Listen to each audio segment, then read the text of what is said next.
What about what you read in the blogosphere? Can you believe that any more than what you see in the mainstream media?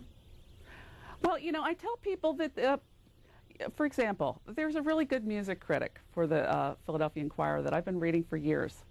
And I'm very familiar kind of with his taste. And I know that if he says, you know, this is a really good album, you would like it, I can go out and buy it without even hearing it first because, I've been reading him for so long.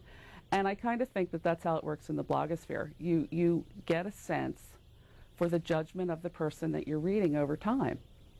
You know, and the thing about the blogosphere is we're self-correcting. There's a million people out there, experts, at some little piece of something.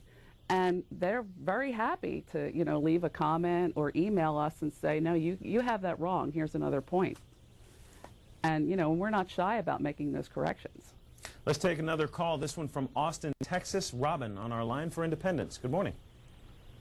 Cool. So you could totally get off on actually answering that last man's question about how health care will be helped to not only the soldiers such as Jimi Hendrix or him having his head strapped to the back of a stretcher to puke to death. He did not OD.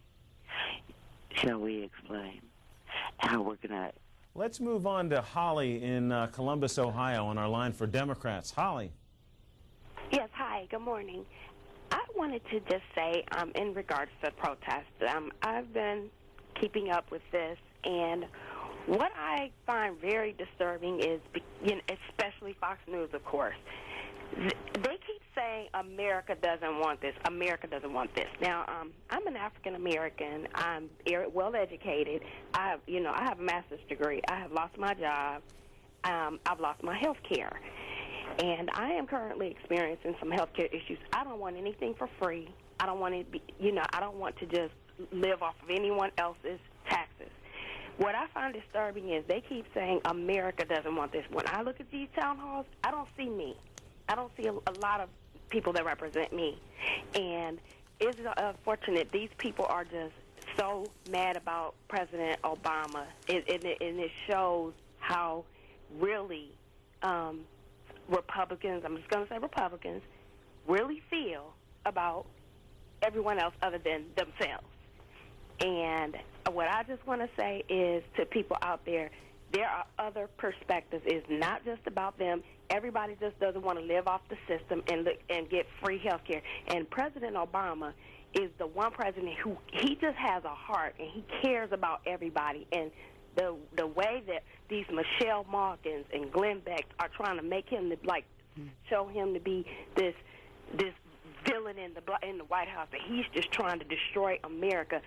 Okay, to me, they're giving him all the credit because to me, they're making him be like a god. Like he can mesmerize millions of people over the world to believe what he's saying. We're going to leave it there, Holly. Susie Madrak, your response. Well, Holly, I'm right there with you, hon. I've been out of work for the last year. I've been fighting with my insurance company to get a fractured ankle and ruptured ligament repaired. So yeah, I understand exactly what you're talking about. And I think that people are getting distracted by the sideshow. I think that these people who go out to the town meetings, look, they're concerned. These are people who, particularly in this economic environment, they're very frightened of anything new. They think, they're believing what they're hearing. Most people are not educated news consumers. Very few people are educated news consumers because in order to be an educated news consumer, you have to read widely and you have to read consistently. I read like 10 newspapers a day, and let me tell you, I would love to hit the lottery and never read another paper again.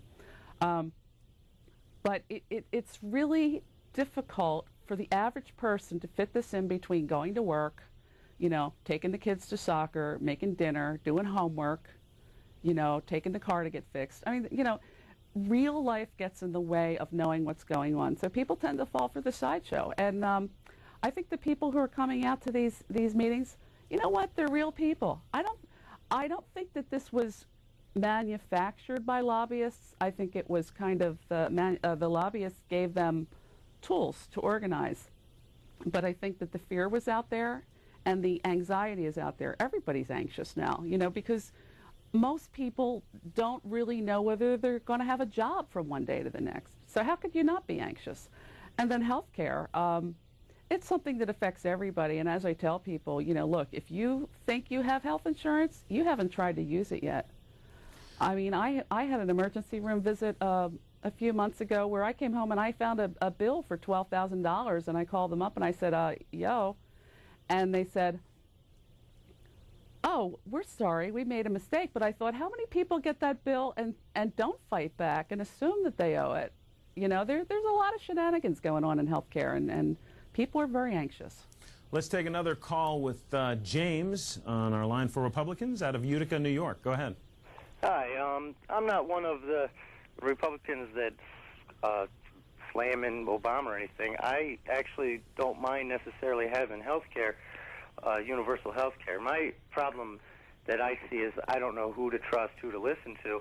I have a situation right now with my mother-in-law who has dementia, who fell at a nursing home, and they said it was part of the dementia, that because of insurance, they couldn't do certain tests unless they had a reason. So what happened was she ended up going in 2 weeks later, and they found that she had a bleed in her brain and cancer.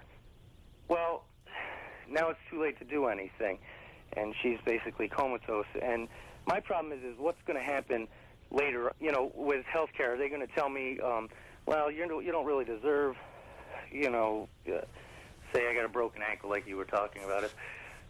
I don't really deserve a splint. Maybe you should just, you know, walk it off. You know, that's my biggest concern, and I don't get any answers. I hear one side, you know, or the other, but I don't really get any definitive answers on what it's actually going to consist of. Thanks for your call. Susie Madrak, go ahead. That's a real legitimate concern. I think that that's where this high level of anxiety comes from, because people don't know what they're voting for, or, you know, what Congress is planning to vote for. And by the way, you know, I really identify with what you just said as well, because my mom just died a couple of weeks ago. And, you know, we had all kinds of health care issues with her, and, you know, planning ahead and all that. And, you know, it's really a difficult position to be in. But please understand, the insurance companies are doing it. The insurance companies are the ones making those decisions for you now. I mean, the insurance company decided I couldn't have an MRI for this ankle, and I had to fight for it for 2 years. That part will be better. That much I can tell you. I can tell you that I don't believe there will be a bill passed that doesn't involve higher standards for your care, not lower standards.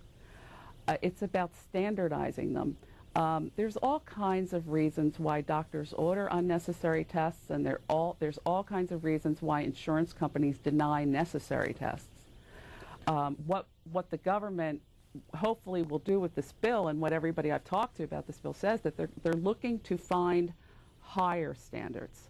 And that's why it's so sad that people are panicking. And, you know, I really, you know, call your congressman. They're usually very happy to take phone calls. You know, call your congressman. Find out what they're looking at. Don't panic. These people do work for you, but don't do it in a belligerent way. Just call up and say, I need information. I'm concerned. They'll help you.